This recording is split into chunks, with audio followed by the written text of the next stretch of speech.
Hello and welcome to this channel.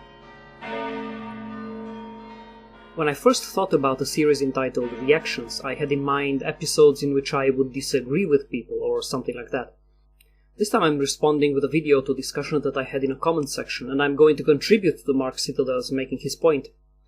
Not that he needs help, but while I was reading his answer, I remembered a blog post I've written some time ago that essentially helps him make his case. Our discussion was about the sacrificial nature of the cross, and he pointed out that in the Byzantine East, the death and resurrection of our Lord is viewed more as a victory in a confrontation with the devil than any other thing. I will not link to my blog post here because it is in Romanian.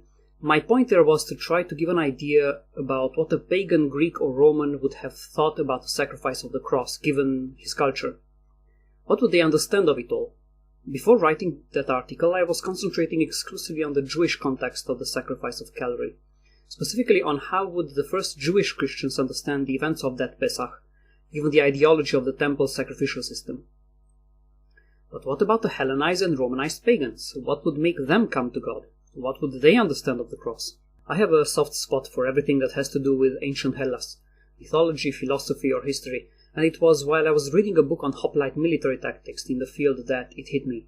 The connection, for a classical pagan, between the cross and the tropaion. As I was reading, in my mind I was putting all the information in the context of Greek religion and thought, and all became clear. So what is the tropaion?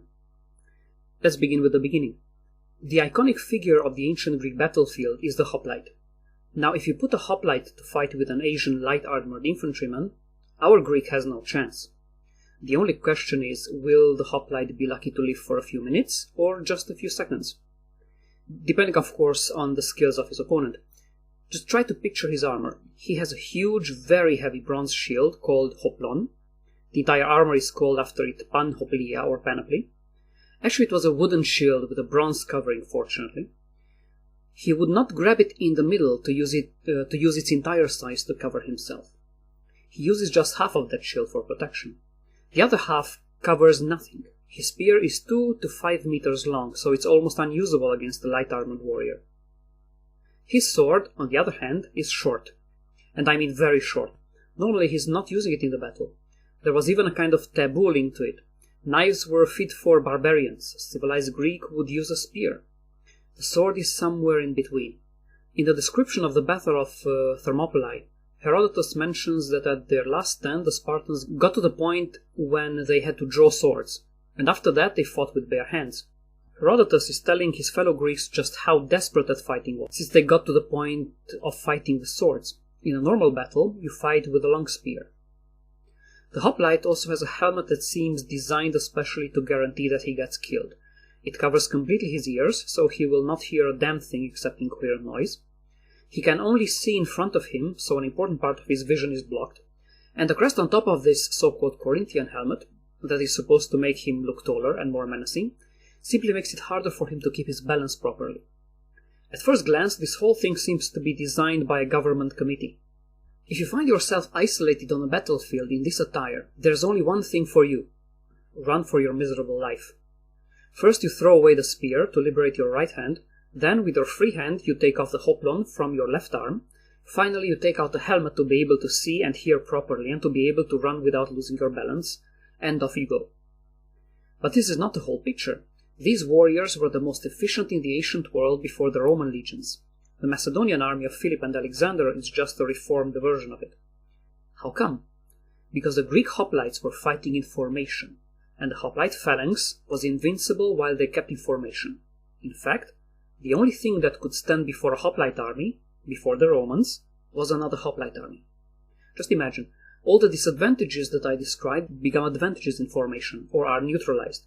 The huge shield that is used just in part when you are by yourself now is used to cover your fellow to your left, and the shield of the guy to your right protects you. Shield next to shield form a wall, like the scales on a fish. The long and cumbersome spears now become the spikes of this great beast. The longer, the better. You don't need to hear that well, or to see that much. Just know what is expected of you, and hold your damn place in the formation. As long as the phalanx is intact, you have very good chances to get out of this in one piece and go home to your loved ones. But if the phalanx breaks up, well, you can imagine what will happen. First the spear, then the shield, and finally the helmet, and off with you, praying to the gods that you will not be among those cut down from behind. To stand your ground after the phalanx broke up is to invite death or slavery. Essentially, the battle would go down like this. The two formations would meet on a designated field. Only a level plane would do for this kind of warfare. When the terrain is not leveled, you can't form up. Once the two armies present themselves on the battlefield, they would perform the last requested sacrifices and then march against each other and clash shield to shield, spear to spear. The point was to create a breach in the enemy formation and exploit that to break up the enemy phalanx. At one point during the clash, because of a breach, panic would spread in one of the armies. That's when the ordered army becomes just a mass of warriors. They will then turn and run for the reasons that I just described, every man for himself. The victorious army thus has the field, and on the spot where the enemy turned, they will erect a monument to signal their victory. It was the erection of this monument that proved their victory. Because that was the point where the enemy turned to run, they called that monument tropaion, from the verb tropao, I turn. That is where we get our modern term trophy. What was this monument, and what was its symbolism? Originally, it was a huge pile of weapons and armor left by the enemies on the field. The best panoplies were reserved as offerings for the temples, of course. But in time, since Greeks are practical people, they would not give up for a monument all the armors and weapons of their defeated enemy. They would just showcase a helmet, a spear, and a shield, put on a stylized tree. On the vertical pole, the helmet, and if there was a horizontal bar, the spear and the shield on that. In temples, they would either hang the dedicated panoplies on the walls, or hang them on the sacred trees of the god in question. Judging by its shape, I would speculate that the tropaion was a stylized tree, evoking the sacred tree dedicated to the gods. Now you have to keep in mind that these are not modern secular people. For them, a battle is a trial by ordeal before the gods. Remember the trials by combat from medieval times? That is a miniature representation of what a real battle is about. The victory comes as a sentence from the gods to the effect that one of the parties was in the right and the other was cursed. This is why originally the victors would not keep the weapons and armor of the defeated enemies.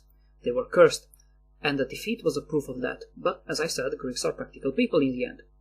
That tropaion, in final analysis, was there to proclaim to the world who is in the right and who is under the curse from the gods.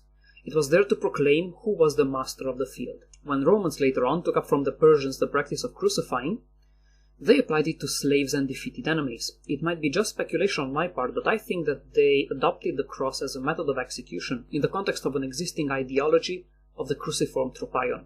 Keep in mind that victory for these people was a sign of divine favor and a proof of being in the right in a given conflict.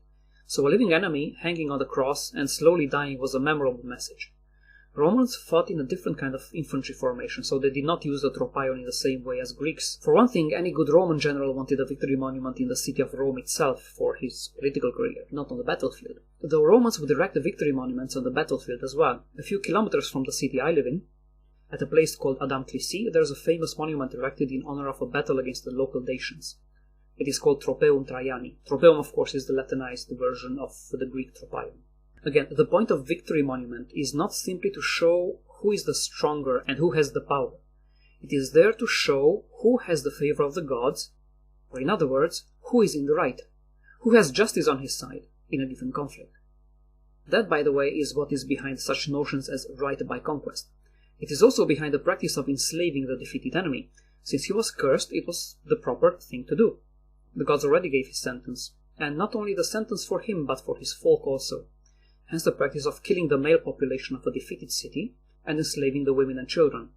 It's not that the victors had the power to do it, it's that they were in the right to do so based on the decree of the gods. Remember the cruciform tropaion of the Greeks? Now picture the aftermath of the revolt of Spartacus.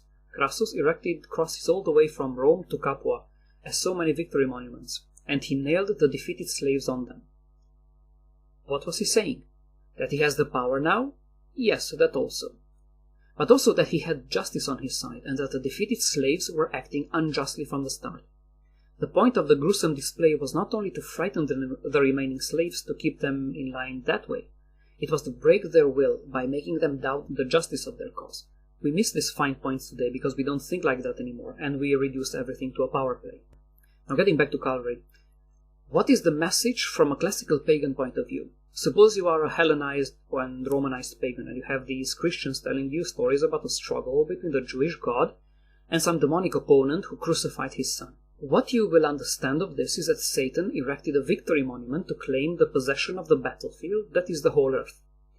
The Son of God came down in the domain of Satan and provoked him to a confrontation, but Satan had the day by showing that he is the rightful owner of the field, and that his enemy, this Jesus, is not in the right, and his claim is not according to justice. But that is not the whole story. Your Christian friends will tell you that after this victory of Satan, Jesus was resurrected by his Father. What could this be if not an overturning of the first sentence and a victory for the Anointed One? The battlefield, that is the whole earth, now belongs to this Jesus, and Satan has been reduced to being a slave in chains. Maybe Mark and the Byzantines have a point after all with their victorious Christ thing.